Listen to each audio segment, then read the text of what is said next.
Boys and girls, family girls and ladies of the night, professionals, not hookers, professionals. How are you guys all doing?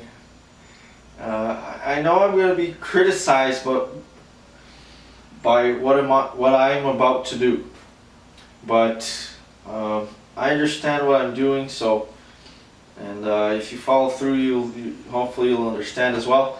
And that's my modus operandi here, as I usually say and repeat myself. I always do things with understanding. I don't just do things because somebody or something, a book or whatever, told me to do so. I like to always understand the reasoning behind things.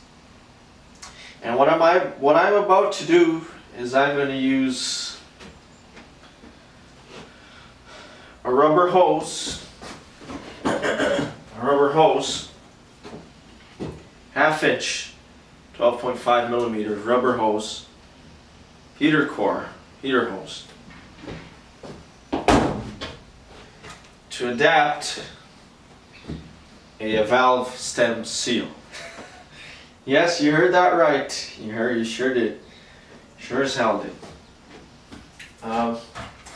So, if you watched the previous video about the valves, they were all busted. They were all broken to pieces, and there was just 3 of them that were left over, but they're really hard.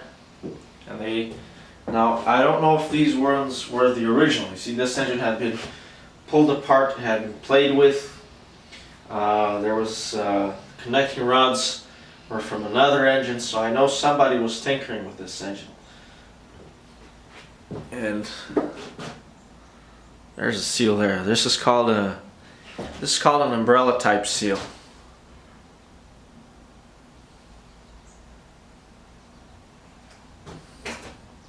Put a background on it.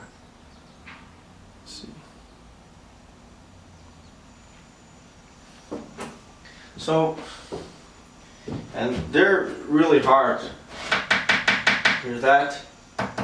They're supposed to be rubbery. So, first of all, what I did is I went to Rock Auto and I went to eBay and I looked up valve stem seals for this engine.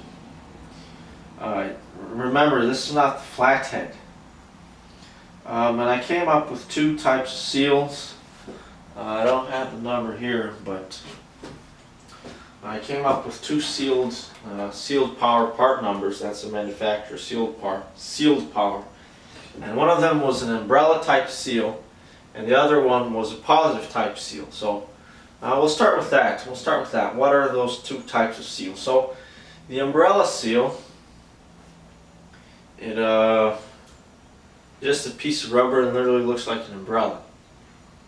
And if you put it over a valve, or the stem of the valve actually, it's quite a bit bigger. I'll zoom in there just for a second for you to take a look.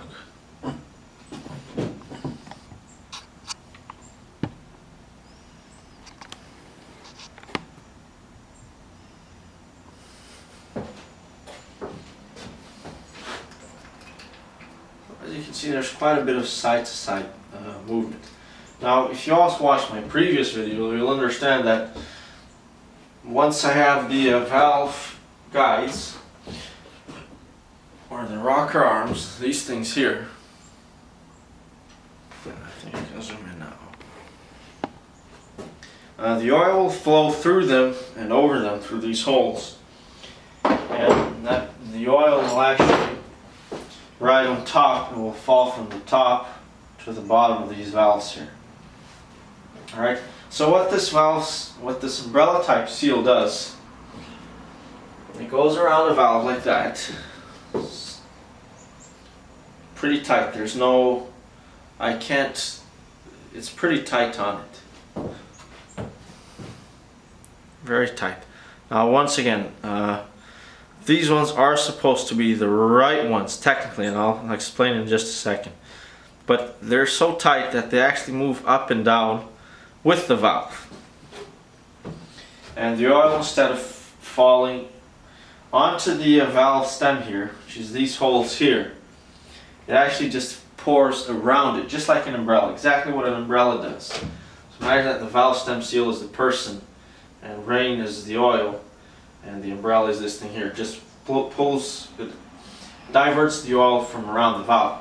Now what happens in the combustion chamber is, once the intake or exhaust, let's say the intake for example, opens, then the piston sucks in air, but it actually sucks in oil here as well. It creates a vacuum inside the piston. So it sucks in oil from here, from the valves here, then it starts to burn oil, right?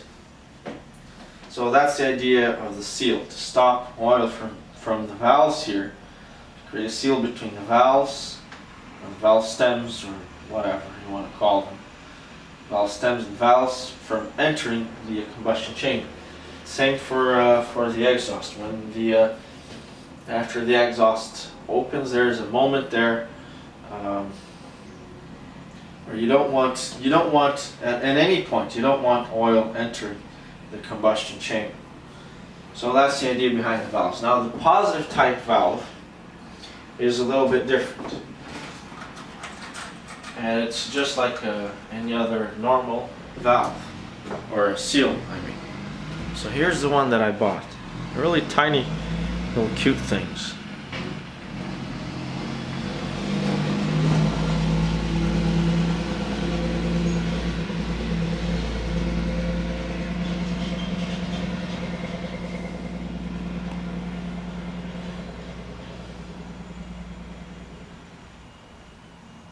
Keeps trying to focus on the background. Let's give it a few more seconds, that's it.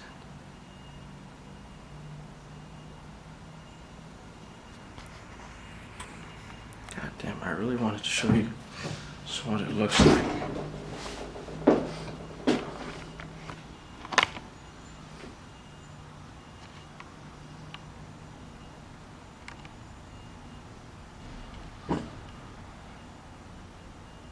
I don't know. I fucking give up. God damn. Goddamn joke, this camera. God damn, there's gotta be a way. Try it over there like that.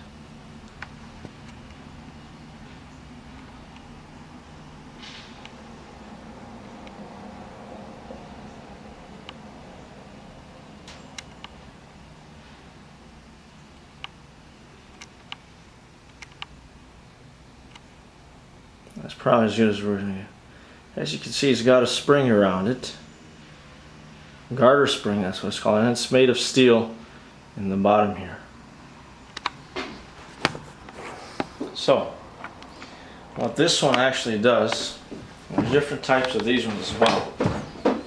This one is different. It actually gets pressed fit around the valve stem, and it doesn't move up and down on the stem seal. On the valve itself, on the valve stem. By the way, this part here is called the valve stem. So this is the valve, and as if it were a tree, this here is the stem, this part here. This long part here. It's called the stem. So this one just moves up and down with the seal. This one stays stationary, and the seal, and the valve, moves up and down inside the seal.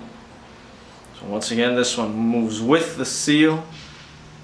On the positive type, it moves inside the seal, and the seal remains stationary. And first of all, I like this one a little bit better because it's got a spring on it, which means it tends to adjust itself over time. But the other ones should be fine as well. But I think the other ones, you see, when they move up, it actually might allow oil to go underneath it somehow, be it splash or whatever. So these ones, because they're always sealing here, they'll never allow too much oil under no circumstances. And I sort of feel that those ones being, continuously moving up and down, they're possibly create more noise and possibly easier to break as well. That's what my thinking is. And they were So anyways, on the Rock Auto they had both types. However, it said requires machining of the valves. Requires valve machining. And the dimensions there did match. These stems, these valves here, the stem is 11/32 of an inch in diameter, which is 0.34 inches. I think it did match, at least the positive type seal. So I could have bought them as well, but that sort of put me off there. And they cost $2.40 each, which doesn't seem like a lot, but when you have 12 of them, that's 12 times 2.4, that's about $40, and then plus shipping, it would have cost me $50. That's pretty much nothing to most of you, but to me it is quite a bit. And so these other seals here, they're actually Engine Tech. I ended up buying these seals for some reason. S29, 26, 20. These are high temperature Viton valve seal. So the material on this rubber, it's supposed to be superior to the sort of rubber material on these types here. So I ended up buying those ones. I think I made them yes, I know how I bought them. So these both the seals listed on Rock Auto, they're actually from another engine. And they fit various engines up until various cars, Buick, Ford, Cadillac, Chrysler, a bunch of cars from around the 50s all the way to 2015 on some cars. So it is a pretty universal seal. Ford used them. So what I did is I looked up the part number for that seal, and I just typed in the part number search rather than the application. And then I found out all cars which use that same seal, and through that I looked up a Ford car, I can't remember which one it was, to look up different types of seals from that same application. So hopefully you understand what I did. So I originally got the part number from a seal, from this kind of seal. It's from another car as well, and the positive type as well. So I got that part number, typed it in part number search, not the catalog, the part number search, and that gave me a list of alternate part numbers and cars that use that. Based on that, I just checked a few different cars, which I checked, what I happened to check was a Ford. I like to always try Ford because they were the most common cars on the earth, I should say. And at least in the States, they were the most common, and still are probably the most common car. Ford Model A's and Model T sold over 5 million cars. So, and like Ford engines are pretty common as well. So I try to stick with Ford. For me, they still have a relatively solid reputation, as well as common parts. It's not like BMW, for sure. BMW, Volkswagens, Porsche, that kind of bullshit, they're very, very rare, and parts are really expensive. So not with Ford. So that's what I did. And with another seal, I ended up finding this kind of seal. So with that application, I found this type of seal here, and it only cost $0.43 each. So 43 cents for each seal. A box ended up costing me about $12, 12 to 50. It did save me quite a bit of money. I have been spending a lot of money lately on these engines and other things. But the whole beauty of these cars is their simplicity, the adaptability. You know, most cars now, even the coolant, it's got to be a special coolant. You got to buy a special coolant from the dealer or the dealership rather, and you can't use another type of coolant. And everything is just really sensitive, and you can't adapt anything. You have to use it from that car, that year, that model. You can't even use it from the same car, the same year, from a different model. You can't. So the whole beauty of these cars is that you can use pretty much anything that works. That's what fascinates me about them. So what I checked was the outer diameter, and the diameter of the valves, the seats here, or the guides, is 0.602 inches, right, or 0.6 inches. So I checked the outer diameter of these seals, and lo and behold, 0.602 inches. But what I didn't realize is that that was the outer diameter, not the inner diameter. So these little seals here, they actually fit perfectly on top of the valves here, or the valve seats or guides. So they actually come in. They've got a bit of a chamfer inside, so I can sort of press them in. But I was left with the problem: how do I attach these things now? So what I actually thought of is this rubber hose. It actually fits in very tight around the stem and the seal. So I'll zoom in here so you can see. So what I'm doing is I cut little pieces of the rubber hose, and I'm using it to join the valve seat to the seal. And I actually left a little bit more of it, a little bit longer than the seal, so that oil can sit on top of the seal. That way the oil doesn't just drain back down when the engine is off. The oil will stay there forever. So I'm not only replacing these seals with something cheap and more reliable. These, like I said, these are not only cheaper but a better material than those other valves. It seems to me that the positive type seal, I could have used it. I could have probably used it, but they were even more expensive. Actually, I think they were $2.43 each, and the umbrella type were maybe $2.10 or $1, something like that. They were over $1 for sure. Each, right? So, and they don't have any of these garter springs. Even the positive type seal, the other one, the one that you actually see listed on Rock Auto for this engine. Well, it's not even for this engine.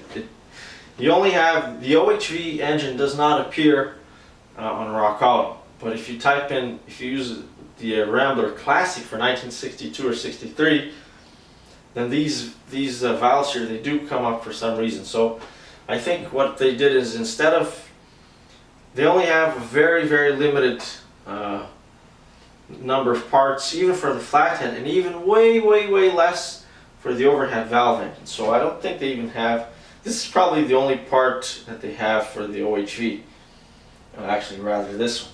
So I think instead of creating a listing with a separate engine, 3.2 liter OHV, I think they just sort of put in those one or two odd parts from the OHV together with the flathead. So you can still find these listings here, but on the flathead, but you won't actually use it on the flathead. It's a bit of a pain in the ass, I know. It's searching parts and numbers is a little bit of a pain in the ass. That's why I hate it.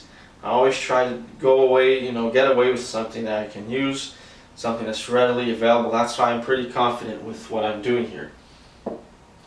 And I know people are going to say, oh man, why don't you just buy the seals? Well, the thing is, I'm going to spend a lot more money. It is probably going to be an inferior. It might not even fit. And I'm not a patient guy. I'm really not. Everything for me is I'm a really fast guy, fast moving guy. I don't want to have to wait any longer for parts, and I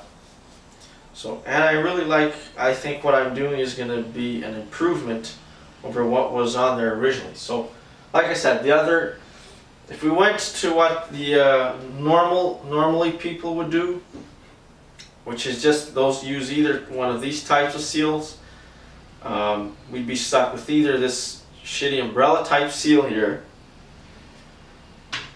or that other positive type seal. Now the other positive type seal was not like this one. It was just a full rubber, and it had snap ring. It's the ring on the top and on the bottom as well. So like I said, I think this is a better design. It's actually made of steel here at the bottom. And there's this garter spring. So the garter spring actually, as the seal wears out, the garter spring keeps an even pressure all around it, which is probably not the case with these guys here, or the other all rubber positive type seal. Once the seal wears out, there's nothing to push it in further. So that's sort of my reasoning. And so I've gave you my reasons, and so I'll zoom in here and show you what I've done.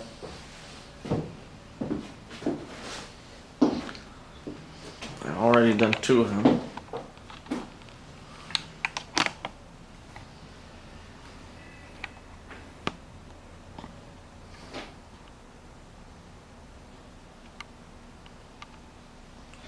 So as you can see, I left a little bit of a, like I said, I left a little bit more space. I cut the hose a little bit longer. And I did measure this and, test the valves in, by the way, as you can see here. So I don't want the valve top cannot hit this here. It cannot hit the top there. That would be a problem. So, and as you can see, the spring fits in nicely over it. A bit of a tight fit, but as you can see, the spring functions normally. Especially once this is dry right now, so once it's got oil, it'll slide in even easier. And as you can see, there's a little bit more space above the seal. So what that actually does is that allows the oil to puddle in there. So if I just put even this type of seal here, I just put this type of seal or the other positive type seal, you shut the engine off, the oil just flows from the top to the bottom, and then once you start the engine again, it's pretty much dry. Yeah, I know the oil will stick there, but you still don't have a nice good quantity of oil there. Now with my design here, the oil will actually puddle in there, and you'll always have a good supply of oil there. So these seals here, you actually don't want, you can't allow too much oil to go into the stem, because then it will go into the combustion chamber and just get burned off. But you don't want it completely dry to the point where the valves are moving inside the guides dry, and then they're wearing out the guides, which are made of brass, by the way. So you don't want that either. So I'm pretty confident on these seals, and I'll just yes, that's enough theory. Let's get to, I think we can get to work. So I'm cleaning up. What I could have also have done, I actually put the valve on normally. Sorry, man, so many goddamn terms I'm confusing myself. So I could put it in this way. What I've done is I put it in this way. So there's quite a bit of space, as you can see, on this metal part here from the actual seal. What I could have also have done is just put it upside down like that. And then if I wanted to, see, this is at the very limit. And if this seal was any bigger, then the valve would actually hit the top of the seal and would start damaging it. So these things here would actually start hitting it. The little locks, they would actually start hitting the top of these seals here and damaging them. So if I put the seals upside down, that would prevent that from happening. And it would automatically already allow the oil to puddle here. And already have nice steel puddle for the oil. I'm tempted to try at least a few valves like this. Now, for all those of you that are that might possibly criticize me for what I'm doing is, I will be. It only takes like maybe 4 or 5 seconds to take the valve cover off. So I can just inspect it whenever I want to without any difficulty whatsoever. So if at some point I look at the valves and they're damaged or it's starting to leak or whatever, I'll just take them off and replace them. That's simple as that. So it's not going to damage, it's not going to ruin anything. It's just as simple as that. It might burn a little bit more oil, or if I start seeing scratches on the, I very much doubt that the valves will be too dry, because this seal here, see, oh yeah, I forgot to mention that, which is really important.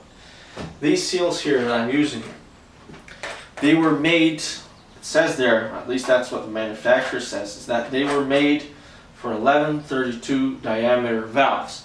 Which are these valves? So it is the correct diameter. Now it is the correct spring tension to allow just the right amount of oil through the valves. And that's really the most important thing. If at some point it was using too much oil, then you're getting the valves dirty, and you're losing a bit of engine efficiency, but it's not damaging anything. But if the valves become dry, then that would be damaging. But that shouldn't happen, because, like I said, the manufacturer says that these are designed for the 1132 valves.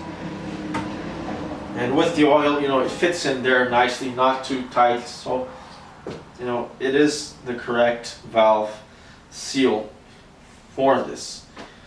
I could have even just used it as sort of like an umbrella type seal and just left it moving up and down.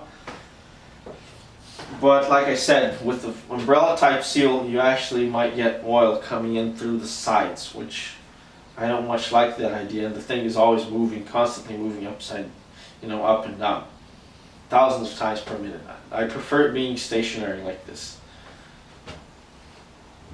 So let's continue here.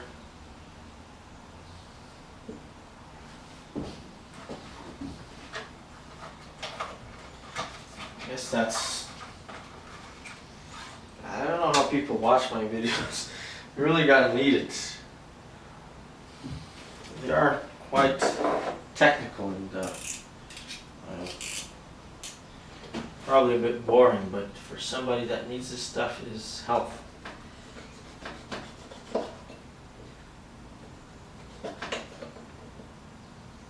I did not really consider the material longevity of the rubber hose, the heater hose, but from my experience with it on oil, it should last.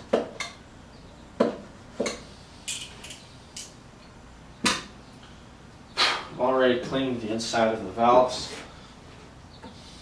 so put the valve in like that. Push the rubber over it.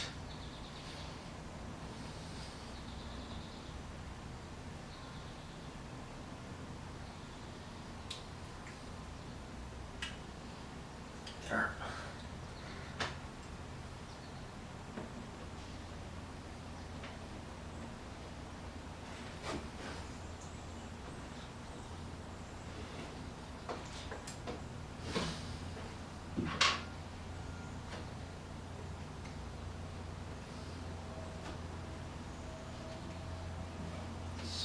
This one actually came out crooked for some reason.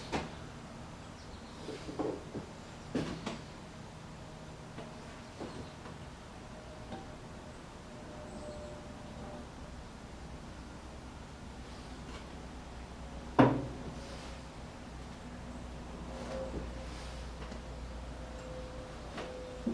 have to put a little bit more oil, a little bit of oil on it. By the way, this box comes with 16. It's from an inline 8-cylinder engine, if I'm not mistaken.